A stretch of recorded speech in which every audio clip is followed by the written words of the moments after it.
Hello বন্ধুরা, আপনি কি 2026 সালে 15 থেকে 25,000 টাকার মধ্যে সেরা ফোন খুঁজছেন? এমন ফোন যা gaming, camera, battery, network, display সব দিকে বাজিমাত করবে। ভিডিওর শেষ পর্যন্ত দেখলে ঠিকই বুঝতে পারবেন 2026 সালে কেন সেরার কাতার রাখা হয়েছে এই 5টি ফোন। তাইলে চলুন ভিডিও শুরু করা যাক।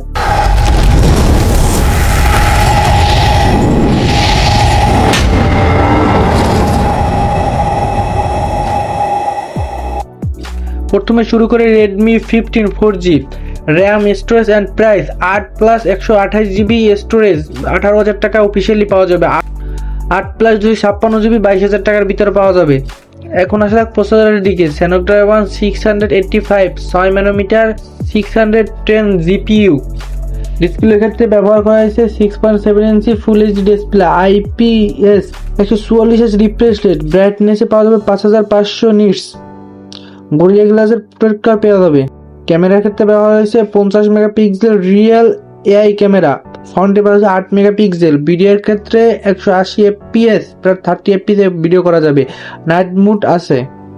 ব্যাটারির ক্ষেত্রে ব্যবহার হয়েছে 7000 mAh battery, 33 watt fast charging, 1 থেকে 1.5 ঘন্টার ভিতর চার্জ হয়ে যাবে। স্ক্রিনে যদি সারাদিন ইউজ করেন তাহলে 9 থেকে 10 ঘন্টা চালাতে পারবেন। নেটওয়ার্কে ব্যবহার হয়েছে 4G, ওয়াইফাই আছে, 5G তে নেই। সিকিউরিটির ক্ষেত্রে ব্যবহার হয়েছে সাইড মোড ফিঙ্গারপ্রিন্ট এবং ফেস আনলক। বক্সের ভিতরে পাবেন 33 ওয়াট ফাস্ট চার্জিং, type C cable, SIM tool and back cover. Gaming এর ক্ষেত্রে পাবজি স্মুথলি 40 FPS এ খেলা যাবে, ফ্রি ফায়ার 60 FPS এ, মিডল রেঞ্জের গেম 30 থেকে 40 FPS এ খেলা যায় মাঝারি। আমার মনে হয় বড় কোনো সমস্যা নাই এই বাজেটের ভিতরে। দ্বিতীয় নম্বরে যাওয়া যাক Tecno spot 45G। RAM, storage and price 6GB RAM 128GB পাওয়া যাবে অফিসিয়ালি 16,000 টাকার ভিতরে। 8+ 128GB 18,000 টাকার ভিতরে অফিসিয়ালি প্রাইস। প্রসেসরের ক্ষেত্রে ব্যবহার করা হয়েছে Dimensity 6300 5G processor, G75 and MC2। Display ক্ষেত্রে ব্যবহার হয়েছে 6.75 HD plus IPS 120Hz refresh display ব্যবহার করা হয়েছে। ব্রাইটনেসে 4800 নিটস ব্রাইটনেস পাবেন। ক্যামেরার ক্ষেত্রে ব্যবহার করা হয়েছে 50 megapixel real camera, front 8 megapixel camera. Video recording করতে পারবেন 180 FPS এবং 30 FPS এ। ব্যাটারির ক্ষেত্রে ব্যবহার করেছে 6000 mAh এর ব্যাটারি, 18 ওয়াটের ফাস্ট চার্জার, 2 থেকে আড়াই ঘন্টার ভিতরে ফুল চার্জ হয়ে যাবে। যদি ডেলি লাইফ ইউজ করেন 6 থেকে 7 ঘন্টা ব্যাকআপ পেয়ে যাবেন অ্যান্ড টাচ গুডও পেতে পারেন। নেটওয়ার্কের ক্ষেত্রে ব্যবহার করা হয়েছে 5G অ্যান্ড ওয়াইফাই আছে, BT5 আছে। সিকিউরিটিতে ব্যবহার করা হয়েছে fingerprint, side mood fingerprint and face lock. বক্সের ক্ষেত্রে পাবেন charger, cable and black cover. Gaming এর দিকে আসা যাক। 40 FPS এ PUBG and free fire 60 FPS এ লো এবং মিডল গেম খেলতে পারবেন। এটাও আশা করা যায় মোটামুটি বাজেটে বেস্ট। এখন তৃতীয় নাম্বার ফোনটা আসা যাক, Samsung Galaxy A07 5G। Samsung সবার পছন্দের একটা ফোন। এখন আসা যাক RAM and storage and price. 6+ 128GB 20,000 টাকার ভিতরে অফিসিয়ালি পাওয়া যাবে। 8+ 128GB 23,000 টাকার ভিতরে পাওয়া যাবে। প্রসেসরে ব্যবহার করা হয়েছে ডায়মেনসিটি 6100+। ডিসপ্লেতে ব্যবহার করা হয়েছে 6.7 ইঞ্চি PLS 990 রিফ্রেশ রেট, ব্রাইটনেসে প্রায় 500 ব্রাইটনেস পাবেন। ক্যামেরার ক্ষেত্রে ব্যবহার হয়েছে rear camera 50 megapixel, front camera 8 megapixel. ভিডিওর ক্ষেত্রে 180 FPS অ্যান্ড 30 FPS এ ভিডিও রেকর্ড করতে পারবেন। ব্যাটারির ক্ষেত্রে ব্যবহার করা হয়েছে 5000 mAh এর ব্যাটারি অ্যান্ড 25 ওয়াটের ফাস্ট চার্জার। আপনি 7 থেকে 8 ঘন্টা ব্যাকআপ পেয়ে যাবেন অ্যান্ড চার্জ হতে 2 থেকে 1.5 ঘন্টা লাগতে পারে। নেটওয়ার্ক ক্ষেত্রে ব্যবহার করা হয়েছে 5G network, wifi 5, BT5 on and face lock আছে, ফিঙ্গারপ্রিন্টে সাইড মুড ফিঙ্গারপ্রিন্ট। বক্সের সাথে charger, cable and black cover পেয়ে যাবেন একটা।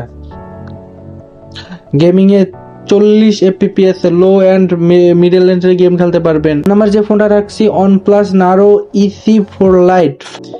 প্রাইস, র্যাম অ্যান্ড স্টোরেজ এর দিকে আসা যাক। 8+ 128GB 24,000 টাকার ভিতরে পাবেন। 8+ 256GB বা 25,000 টাকার ভিতরে পেয়ে যাবেন। 12+ 256GB 26,000 টাকার ভিতরে অফিসিয়ালি পেয়ে যাবেন। প্রসেসরের ক্ষেত্রে ব্যবহার করেছে স্ন্যাপড্রাগন 695 অ্যান্ড 6.19। ডিসপ্লের ক্ষেত্রে ব্যবহার করা হয়েছে 6.7 inch AMOLED display, 100 refresh rate পাবেন, ব্রাইটনেস 1000 নিট পাবেন। HDR10 পাবেন। ক্যামেরার ক্ষেত্রে ব্যবহার করা হয়েছে rear camera 50 megapixel Sony also and front camera 16 megapixel. Video recording এর ক্ষেত্রে পাবেন 180 FPS প্লাস 60 FPS এ ভিডিও রেকর্ড করতে পারবেন। অ্যান্ড ব্যাটারির ক্ষেত্রে ব্যবহার করা হয়েছে 5500 mAh বেটারি অ্যান্ড 80 ওয়াটের ফাস্ট চার্জার। 40 থেকে 45 মিনিটে ফুল চার্জ হয়ে যাবে। ডেইলি ইউজের ক্ষেত্রে 7 থেকে 8 ঘন্টা ব্যাকআপ পেয়ে যাবেন। নেটওয়ার্ক ক্ষেত্রে 5G network, BT fingerprint, in display fingerprint and face lock. বক্সে পেয়ে যাবেন 80 ওয়াটের charger and cable, SIM tool and case. Gaming এর ক্ষেত্রে PUBG অ্যান্ড ফ্রি ফায়ার 50 থেকে 60 FPS হাইলাইটে গেম খেলতে পারবেন অ্যান্ড দ্য বেস্ট ফোন 15 থেকে 20,000 টাকার ভিতরে। 5 নাম্বার যে ফোনটা রাখছি Infinix hot 60 pro. RAM and price and storage আছে 8GB RAM plus 128GB Rome 21,000 টাকার ভিতরে অফিসিয়ালি পাবেন। 12 প্লাস 56GB 23,000 টাকা 23,500 টাকার ভিতরে পাবেন। প্রসেসর ব্যবহার হচ্ছে hello G90 unlimited, G75 and MC2। ডিসপ্লেতে ব্যবহার করেছে 6.7 inch AMOLED display, 144 hertz refresh, brightness প্রায় 1000 নিটস ব্রাইটনেস পাবেন, HDR10 পাবেন। ক্যামেরার ক্ষেত্রে ব্যবহার করেছে real camera 50 mega and AI camera. ফোনে ব্যবহার করা হয়েছে 16 মেগা। ভিডিও রেকর্ডিং ক্ষেত্রে 180 FPS plus 60 FPS video recording করতে পারবেন। ব্যাটারির ক্ষেত্রে ব্যবহার করা হয়েছে 5200 mAh এর battery and 45 watt charging. Screen ও অন টাইমে 7 থেকে 8 ঘন্টা চালাতে পারবেন। গেম খেলে প্রায় 6 থেকে 7 ঘন্টা। নেটওয়ার্ক 4G, ডুয়েল সিম কার্ড আছে, ওয়াইফাই আছে, BT and fingerprint, side mode fingerprint and face lock. বক্সের ভিতর 45 ওয়াট চার্জ পাবেন, একটা কেবল পাবেন, কেস পাবেন। গেমিং এর ক্ষেত্রে মোটামুটি হাই লেন্সের গেম খেলতে পারবেন। ফাইনালি আসা যাক কোন ডিভাইস কি জন্য বেস্ট আছে। গেমিং এর top Infinix hot 60 pro and balance ওভারের টপ হলো OnePlus Nano CE4 Lite 5G। Best battery দিক দিয়ে Xiaomi Redmi 15 অ্যান্ড ডেইলি ইউজের জন্য techno expert 45G and dedicate ইউজের জন্য Samsung Galaxy A70 5G। ভিডিওটা যদি দেখতে ভালো লাগে ভিডিওতে একটি লাইক দিবেন, কমেন্টে বলুন কোন ফোনটা নিতে চান, সাবস্ক্রাইব করবেন। দেখা হচ্ছে নতুন ভিডিওতে। ধন্যবাদ।